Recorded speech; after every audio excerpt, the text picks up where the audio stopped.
welcome Year 8 to the third tutorial in your Sock Creature project. Now in your previous projects you've created the body, legs and then you went on to create the head. They've both been stuffed with polyester stuffing and now it's time to start pinning them together and then sewing them.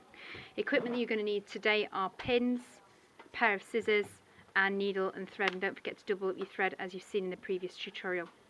So the first thing you need to be aware of, as I just move this equipment out the side, is that the head needs to go onto the stitching previously where you've got your whip stitch. So position the head carefully onto the body and then you're going to use a number of pins just to temporarily hold that product in place. So making sure you're covering the stitches as best you can and then popping in a pin through the body, through the head.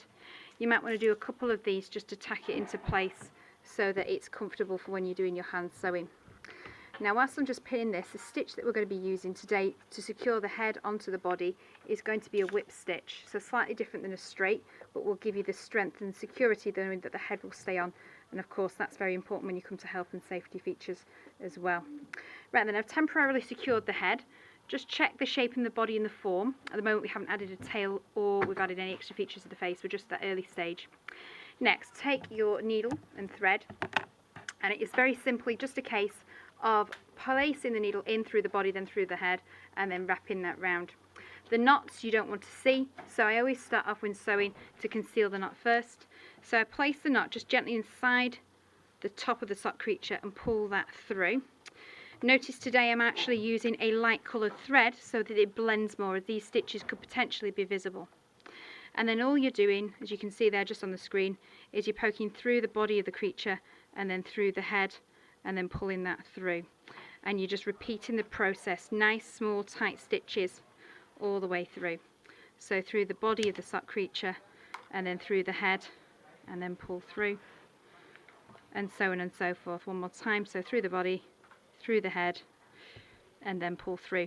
Now I've also used a fine needle in this one. Needles that are fine are sharper and will go through the body a lot easier. However, if you use a thicker needle, they're easier to thread up, but unfortunately they'll be a little bit harder to do your whipping stitch. And keep going around all the way around the outer edge. Remember, this is a 3D shape, so you don't want to flatten it, so you'll be going in an oval shape all the way around the side of the creature. Then once you've done that, to finish off your stitches, really easy. All you do is you go in one and through, and then you put your needle through that loop, and that will make yourselves a knot. So here, Year 8, we have the finished product. As you can just see at the side there, the stitches are nice and neat, close together and all the way around the side of the form. The head's not been flattened in, it's nice and 3D, and that concludes the tutorial for how to sew a head onto your sock creature. The next step will be to consider adding a tail to the back, adding some decorative features to the front, considering whether to put a belly onto your creature and any other features onto the back of the creature.